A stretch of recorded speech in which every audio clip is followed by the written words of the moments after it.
Humans, animals, in fact all life on Earth, are only here by chance. 99% of all the species that ever lived have been wiped out in a series of catastrophes. Disasters that changed the course of evolution. 650 million years ago, the Earth froze. It pushed life to the verge of extinction. But if this disaster hadn't happened, then life today would be little more than microscopic slime. This is the story of Snowball Earth.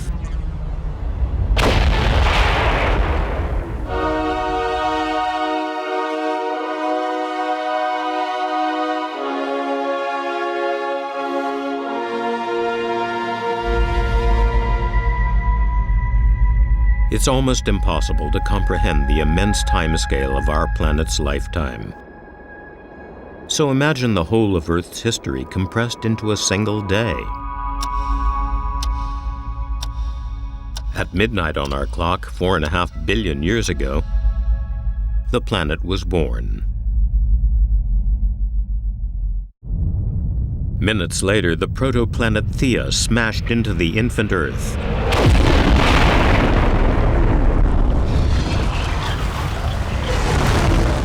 And our moon was formed.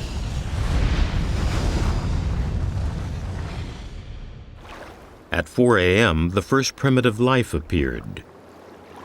By 8 a.m., the continents were surrounded by shallow seas, full of simple bacteria. Over the next 3 billion years, bacteria colonized the oceans. Then, at 8:27 p.m., 650 million years ago, disaster struck. The planet froze. Temperatures plummeted many degrees below freezing. Ice spread down from the poles and crept towards the equator. Eventually, the entire planet was locked in a straitjacket of ice. A snowball Earth. Life had only just got started. Now it seemed doomed. Earth remained icebound for 25 million years before it finally thawed. Some microorganisms did survive and made the biggest evolutionary leap forward in the history of the planet. The catastrophe almost wiped out life on Earth, but instead kick-started evolution, creating life as we know it, including us. How did all of this happen? And how on earth did scientists figure it out? There are no traces of the ancient ice sheets left.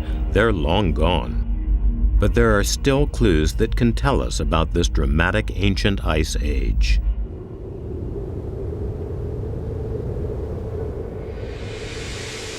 The evidence is hidden away in some of the world's most remote places. These are the Flinders Ranges in the Australian outback. Today, it's one of the hottest and driest places on Earth. So it's ironic that this is where geologist Jim Gehling is searching for evidence of the coldest period in history. The area is so vast, the best way to investigate is from the air. There's a disaster story written in these layers of rock. You just have to know how to read it. It's really like looking at a book made of rock. Every single layer has a secret on it. We look at these rocks as though they're a history book. The spotter has located an unusual rock formation in a dried-up creek bed.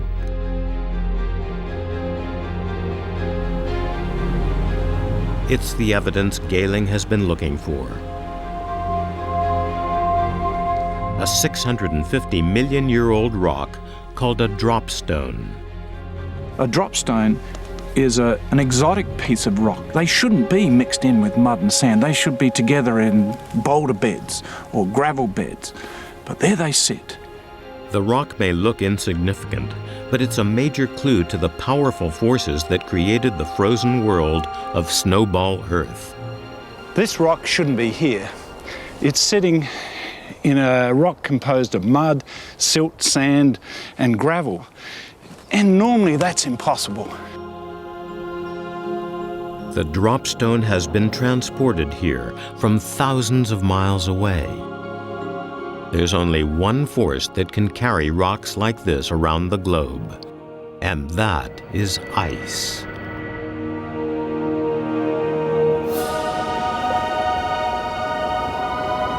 There's not a lot of ice in Australia today.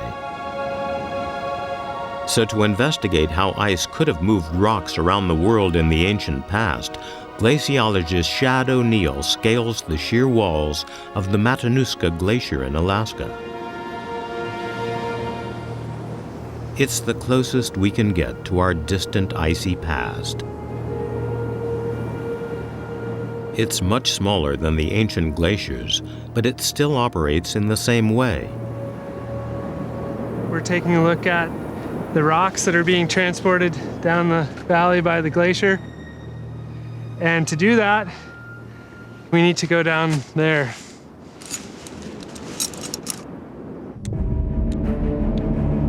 Glaciers are nature's bulldozers. They smash everything in their path. They gouge stones and rocks from high up in the mountains and carry them down the valley. Rocks as big as buses can be transported for miles across the landscape by a glacier. I mean, the longest glaciers are hundreds, if not thousands of kilometers long, so you can move rocks over long distances. When the ice melts, it deposits debris at the base of the glacier. This glacier is only a few hundred feet thick, but it can still carry thousands of tons of rock. The glacier brought all this stuff down from the mountains, and when the glacier melts away, it ends up looking like a building site that's been bulldozed. It's exactly the same process that transported dropstones to the Flinders Ranges. But there's one important distinction. The Matanuska Glacier transports rocks over 24 miles. The glaciers of 650 million years ago carried them for many thousands of miles. Here's a great example of a rock that was picked up by the glacier, carried down valley, and then deposited. Very similar to what you'd find in Australia, where glaciers used to be in the past. The Flinders Ranges dropstones show that Australia was once covered in ice. But they don't prove that the whole world was frozen over, because the continents were not always where they are today. The Earth's surface is in constant, very slow motion, and it pushes the continents around the planet. So where were they 650 million years ago? And where was Australia? Perhaps it was closer to the South Pole, and the dropstones came from Antarctic glaciers. The answer to that question comes from another brutal desert.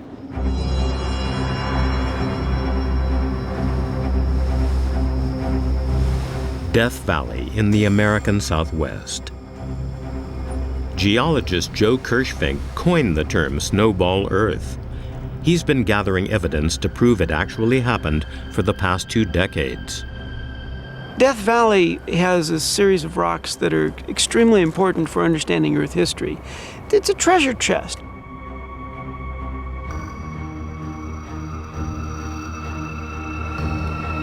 Like the Flinders Ranges, it's not the kind of place you'd expect to find evidence of ice. Yet scattered among the sediments of an ancient seabed are more glacial dropstones. Every time I come here, I see new things. There are those big boulders, and I see one at the bottom, and they're all dropstones. You can see that they're coming in from the top. This is one of the best places in the world to see this type of geology.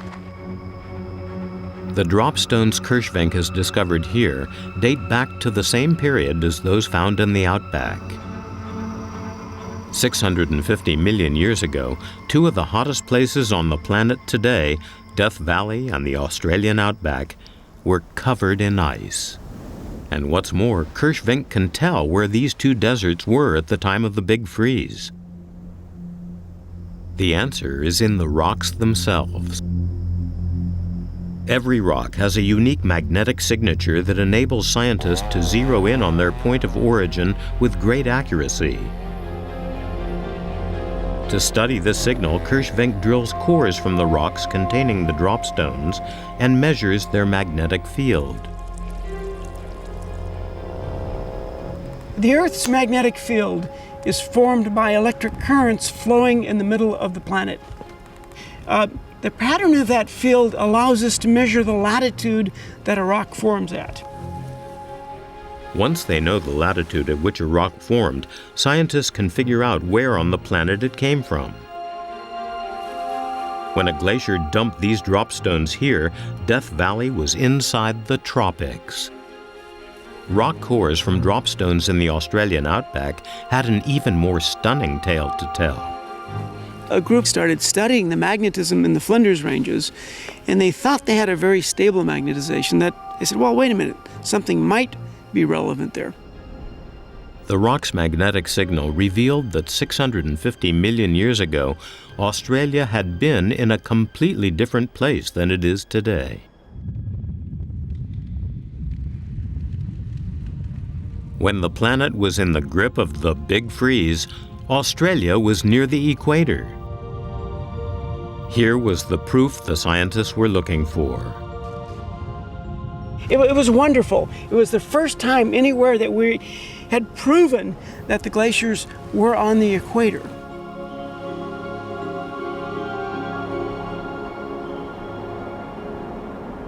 Ice sheets along the equator, Earth's warmest climate zone, could mean only one thing.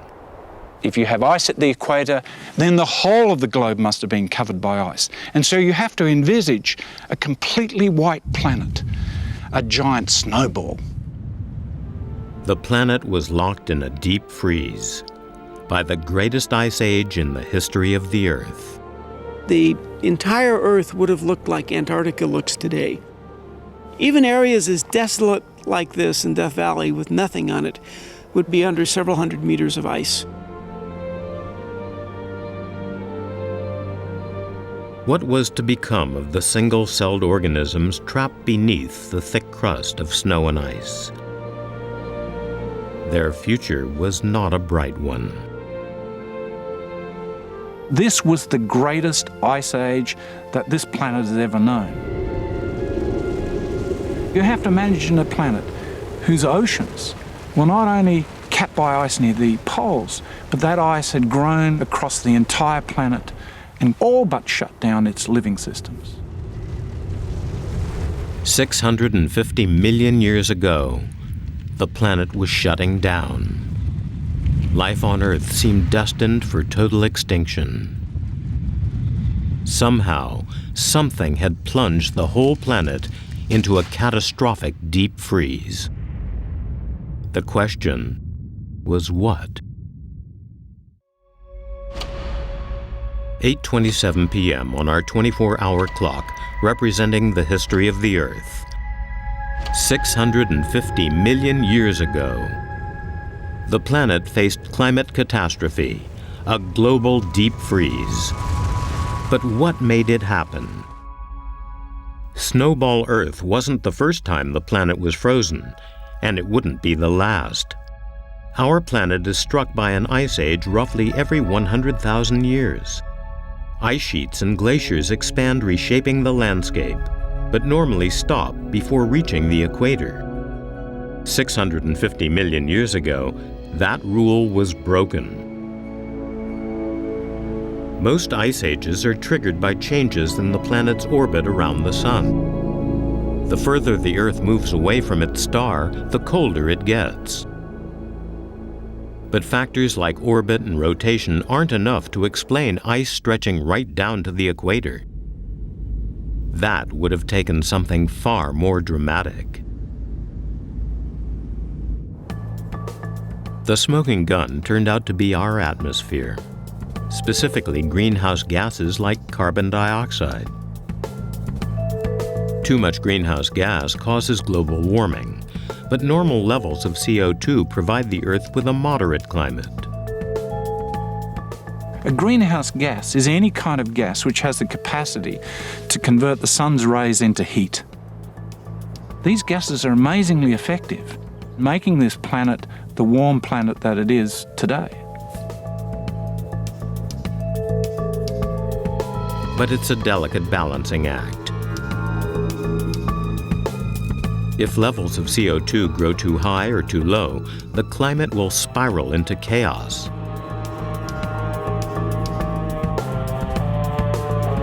Too much and the planet warms. Too little and it cools. Carbon dioxide is a very important gas. It's both our dilemma and our solution when it's there in too great a proportion that overheats the Earth, which of course we're worried about today. However, in the time leading up to Snowball Earth, we had the opposite problem.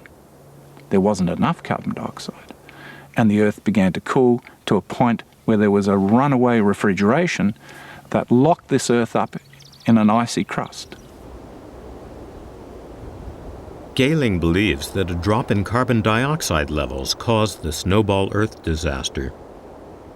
Something was removing the CO2 on a huge scale. And there's only one process capable of doing that: weathering. It occurs when carbon dioxide mixes with water vapor to form acid rain. When acid rain falls on rocks, it reacts with minerals, locking the CO2 in the water that runs off. It then washes down to the sea, where it helps form solid limestone. Carbon dioxide that was once in the atmosphere is now locked in rock on the seafloor. When weathering occurs at a great rate, you strip away rocks with acid rain, and that takes carbon dioxide out of the atmosphere and makes sure that it's locked away in the ocean. Weathering happens more quickly in hot and humid locations. Normally, at least some of Earth's land masses are too far north or south for weathering to be a major factor. But 650 million years ago, all the Earth's land masses, from Death Valley to Australia, were clumped together into one big supercontinent at the equator, a hot, humid zone with the greatest rainfall on Earth. The weathering process went into overdrive. CO2 levels crashed, and so did the Earth's temperature. You have carbon dioxide being taken out and not replaced, and as a result, the Earth inevitably has to cool. Normally, the Earth's plants and animals balance the levels of carbon dioxide in the atmosphere, ensuring it's neither too hot nor too cold. But 650 million years ago, life on land was yet to evolve. In the oceans, life was still emerging as simple, single-celled bacteria. In fact, the bacteria were actually making the situation worse. 650 million years ago, this is a world of cyanobacteria. Bacteria that formed a slime layer on the seafloor. Cyanobacteria are tiny organisms that have been around on this planet for 3 billion years before Snowball Earth. But at this time, they were particularly important. These cyanobacteria sucked even more carbon dioxide from the oceans and locked it into limestone reefs called stromatolites. Some of this ancient carbon dioxide is still locked up in fossilized reefs, like these in southern Australia. When Jim Gehling pours a weak acid onto them, the ancient carbon dioxide that has been locked away for hundreds of millions of years is released.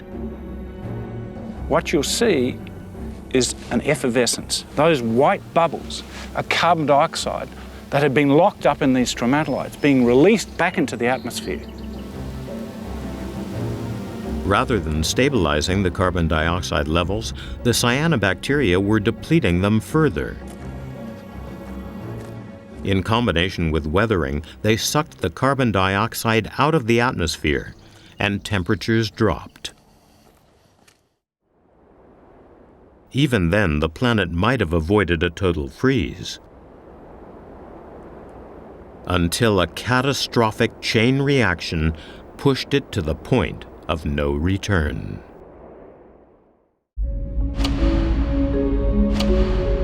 "8:27:30 in the evening on our clock of Earth history. Snowball Earth, 650 million years ago and counting. Ice was advancing from the poles. It happens during all ice ages. Normally it stops, but not this time. Instead, it just kept on marching towards the equator. As it did, it triggered a chain reaction that pushed the primitive life in the oceans to the edge of extinction.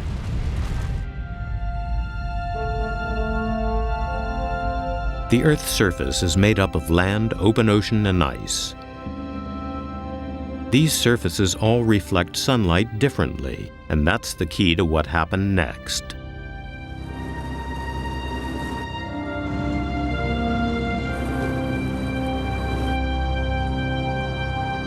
Here in the Arctic, geophysicist Don Perovich heads for the boundary where the sea ice meets open water.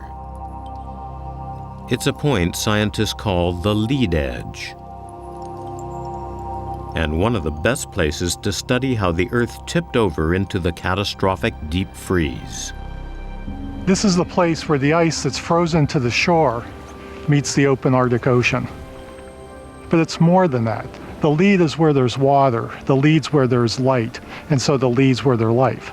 We see whales going by and seals, and birds flying above. It's an incredibly productive area. Here, Perovich can compare the reflectivity, or albedo, of two very different surfaces, the sea ice and open ocean. His sensor measures the amount of sunlight hitting the snow and the amount it reflects back. Sea ice is the most reflective surface on the planet. It reflects 85% of the sunlight that hits it. If we were to just go out there, just 100 yards away to the lead, the albedo would be less than 10%. And what's interesting about this is this snow-covered ice has the largest albedo of any naturally occurring surface on Earth.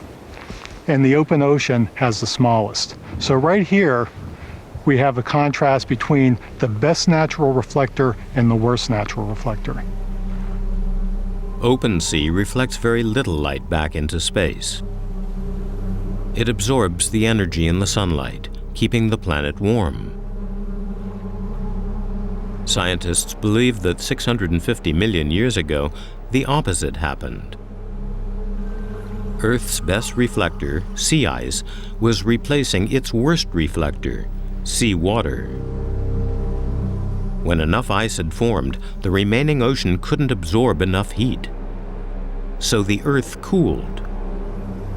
So more sea ice built up. That reflected more sunlight. The Earth got colder, and that made still more ice. It was the point of no return. Let's say we grow a little bit more ice. So we're replacing the worst reflector with the best reflector. We'll cool things off, and we'll get more ice, and we'll cool it off more, and it builds upon itself. A runaway freezing effect capable of turning the whole planet into an ice ball. It's an idea no one even considered until a few decades ago. Scientists only discovered it was possible when they were studying another kind of disaster altogether. A nuclear war. During the Cold War, researchers predicted that a nuclear war could push enough smoke and dust into the atmosphere to block out the sun and initiate a global freeze.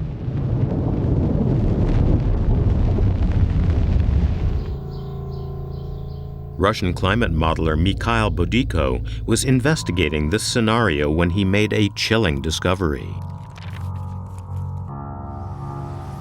He calculated that if the ice sheets spread beyond 30 degrees latitude, as far south as New Orleans, they would reflect so much of the sun's energy that the Earth would reach an irreversible tipping point. So when we have a system like the Earth with these feedbacks, one of the things that's talked about a lot is tipping points. You can think of it as you're in a boat rocking back and forth, not much changes until you go too far, and then you're in a new state. And Bedico's work said that if we moved the ice down far enough, we'd reach a tipping point and cover the whole Earth with it. Bedico calculated that if the ice ever reached this tipping point, the planet would no longer absorb enough heat to keep the ice in check. The planet would be entombed in ice, from pole to pole. The theory is that 650 million years ago, this was exactly what happened. Instead of the world we have today, we'd have something that looked like this. A vast expanse of white, of blocks of ice tilted every which way, covered by snow. The sheer totality of the Snowball Earth disaster is hard to imagine. Eventually, the ice sheets collided, clamping their icy jaws shut at the equator. It seemed that nothing could survive in this frozen wasteland. And yet, life managed not only to survive this disaster, but thrive, and triggered the greatest evolutionary leap in our history.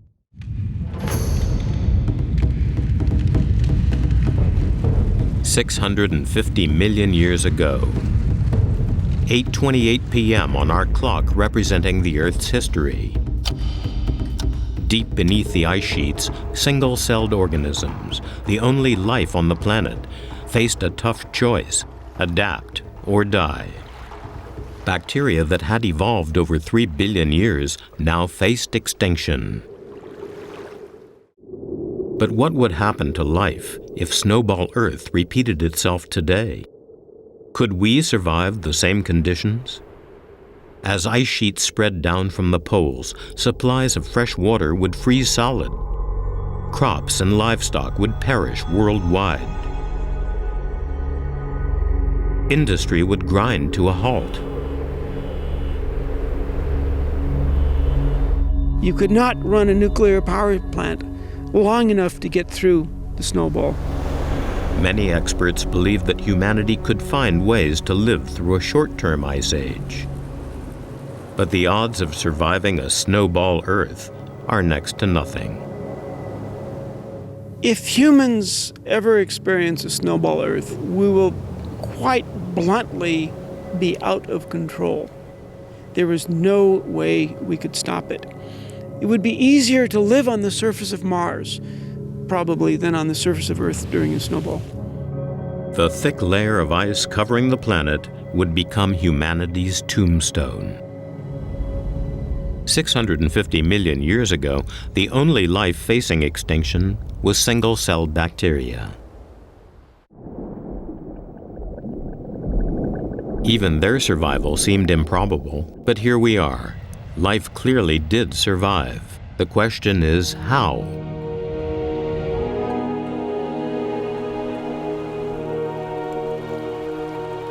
The quest to learn how ancient organisms kept evolution alive has brought this lone microbiologist to Whiteout Glacier in southern Alaska.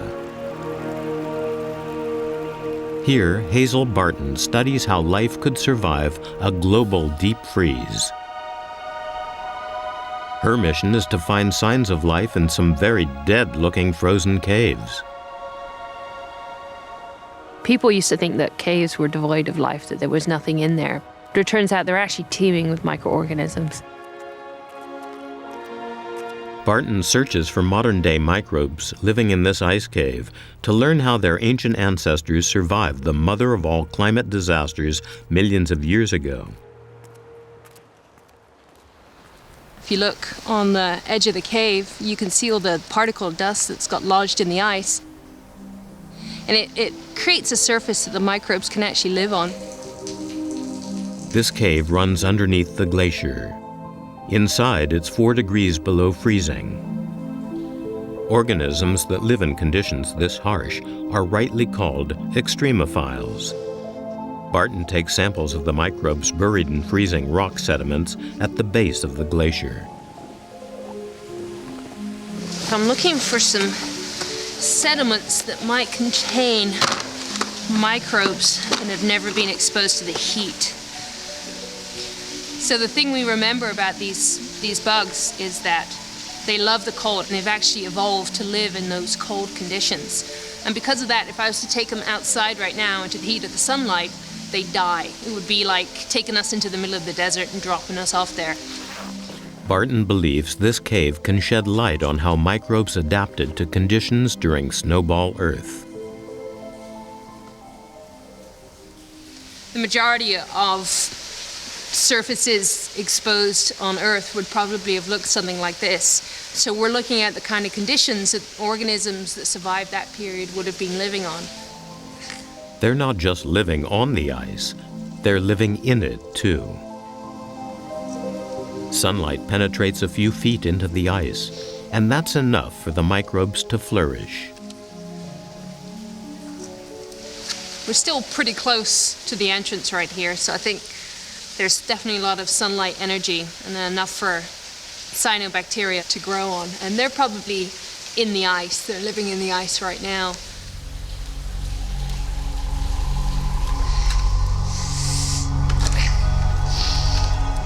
The deeper Barton goes into the cave, the darker and colder it gets. But even here, life hangs on. This is a community that looks like cyanobacteria. They're incredibly resistant to all kinds of stress that you would put them under. They can survive it. During Snowball Earth, the ice was thousands of feet thick. Barton finds similar conditions hundreds of feet deeper into the cave. Here, there's hardly any light at all. But even in this dim, icy world, Barton finds microbes thriving. So what we're looking at are microorganisms that have to adapt and generate energy when there is no sunlight. So what they do is they pull energy from the rock itself. They're actually chew into the rock to get that energy. Outside, Barton trains her field microscope on the sample she's collected. She believes the ancient microbes had similar structures to the cyanobacteria and were consummate survivors. We're seeing cyanobacteria. There's a whole community living in that ice. Cyanobacteria really are these amazing organisms. They're very, very adaptive. They're one of the most ancient forms of life on our planet. They can survive some really extreme conditions. Cyanobacteria have evolved amazing survival mechanisms. If our cells freeze, they burst their walls. If they dry out, they die. But cyanobacteria have evolved a cell structure that prevents rupturing in some of the most extreme conditions on Earth.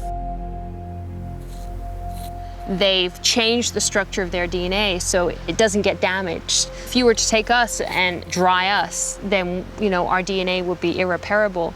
You do that to a cyanobacteria and you just have to add water 100 years later, and within a few hours it's starting to carry out photosynthesis again.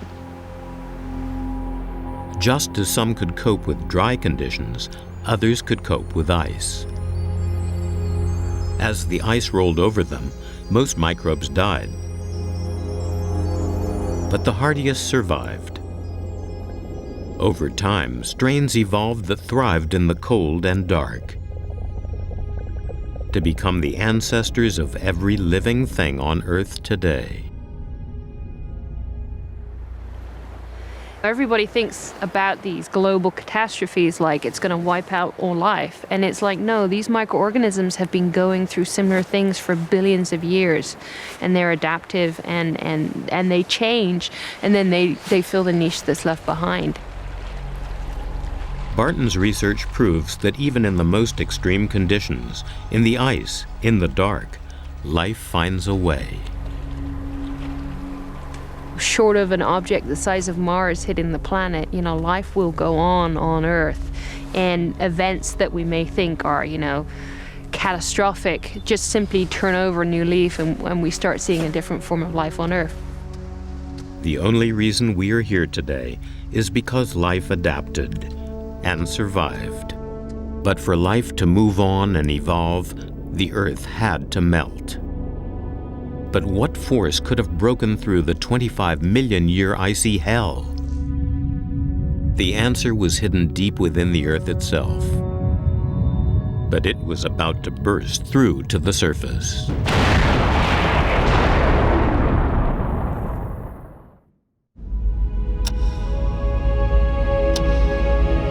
"8:35 p.m. on our clock of Earth's history. The planet's surface has been locked in ice for almost 25 million years. But then at 8:37 p.m., something remarkable happened. The ice sheets began to recede. Something was warming the Earth. But it wasn't the sun. The thing that would save the planet was actually inside the Earth itself, buried deep below the ice.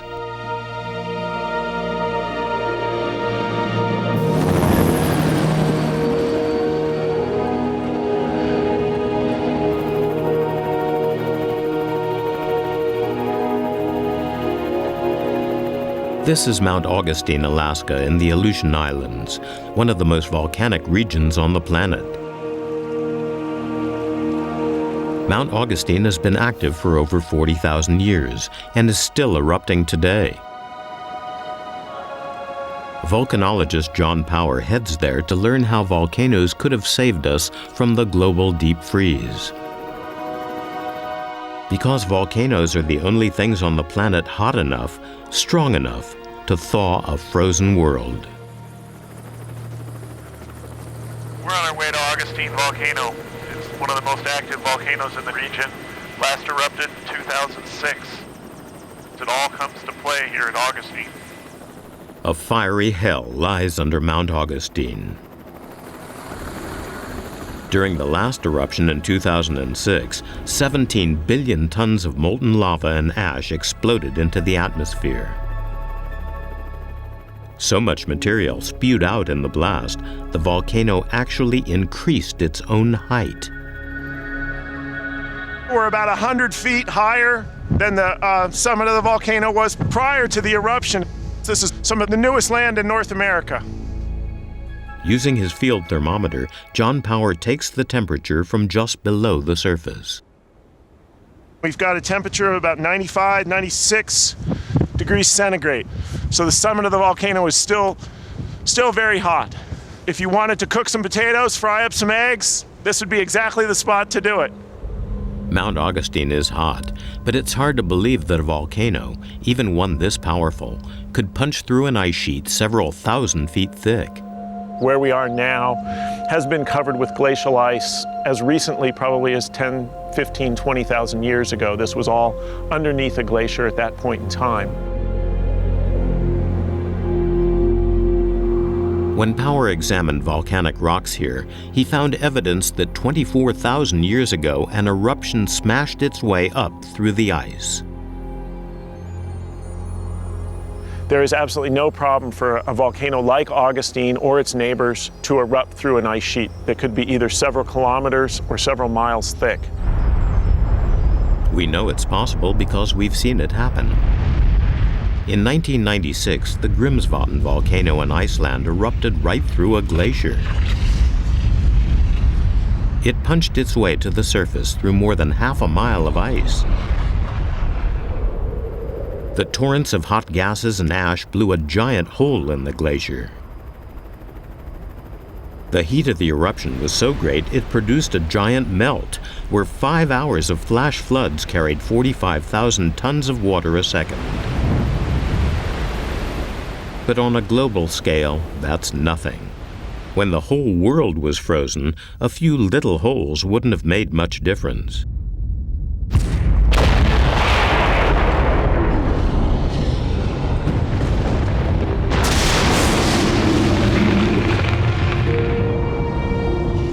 But volcanoes have another formidable weapon in their arsenal. They spew out more than just lava and rocks. Volcanoes also produce huge amounts of greenhouse gases. Carbon dioxide is one of the very dominant species of gas that is coming out of volcanoes. There have been times when we've had certainly, thousands of tons per day coming out of this volcano. Mount Augustine is dwarfed by the volcanoes that broke through the ice of Snowball Earth. Scientists believe that thousands of them ejected billions of tons of carbon dioxide into the atmosphere. Over a period of around 1 million years, this caused carbon dioxide levels to rise, reversing the depletion that created Snowball Earth and tipping the balance in the opposite direction. Carbon dioxide rapidly built up in the atmosphere until it got to a critical point where we had a super meltdown of the ice, and that was the death knell of Snowball Earth. The carbon dioxide-rich atmosphere trapped the sunlight, increased temperatures, and finally melted the ice. After a 25 million year freeze, Snowball Earth was over. As the ice sheets retreated, something remarkable happened. The greatest leap in the evolution of life the world has ever seen. A leap that would lead directly to us.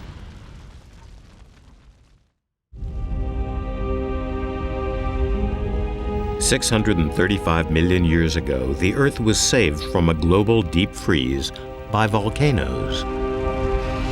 Volcanic eruptions released billions of tons of carbon dioxide into the atmosphere.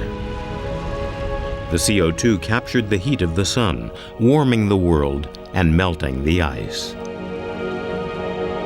After a 25 million year freeze, Snowball Earth was over. In the ocean, single-celled organisms had survived freezing conditions beneath the ice. But they were about to undergo the most extraordinary change, and fast. Roughly 3 million years after Snowball Earth ended, the new warm climate triggered an evolutionary explosion unlike any other. Single-celled bacteria evolved into multi-celled creatures. The first ever complex organisms, and the ancestors of all animals, including us.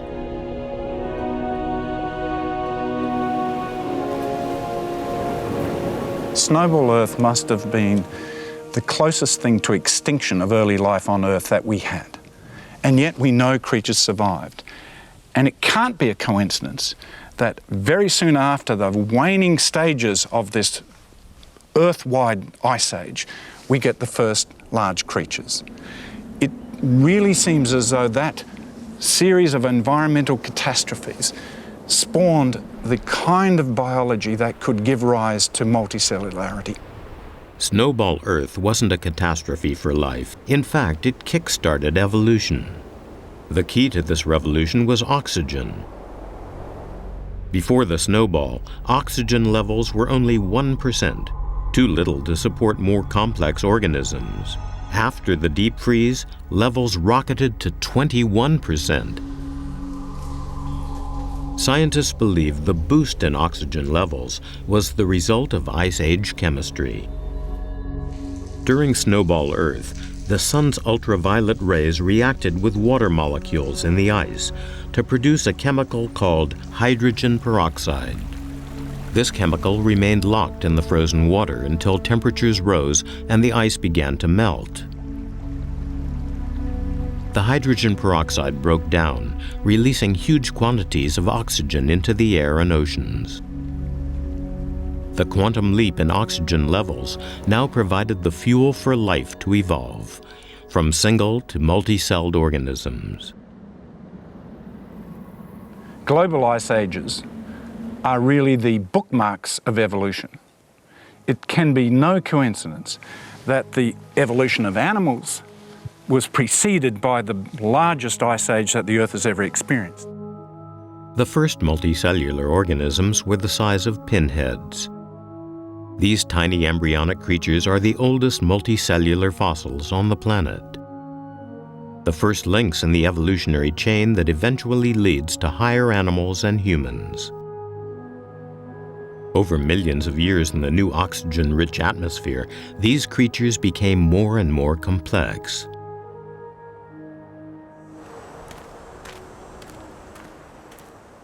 In Australia, Jim Gayling studies the fossil remains of the creatures that inherited the planet after Snowball Earth.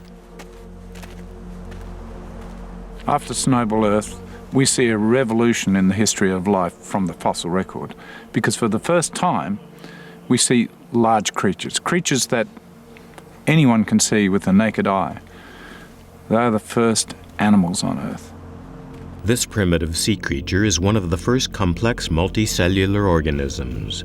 It lived and died around 50 million years after the end of Snowball Earth. It's absolutely complete. You can see the gut, you can see the head end where the segments wrapped around it, and these incredibly fine segments just wrapped over the sea floor. All the animals on the planet, including us, are descended from creatures like this. You're looking at the first life forms which had patterns of cells and body plans that were the same as ours. Head, a tail, a belly, a back. Even though they're not necessarily our direct ancestors, these are the first creatures that represent the line of biology that gave rise to us. All over the planet, similar organisms were evolving, making the leap from primitive to complex life. There'd been life on this planet for more than 3 billion years. And it was really only the Snowball event that kick-started complex life. If it hadn't been for this ice age, this would have been slime world forever, and we wouldn't be sitting here talking about it.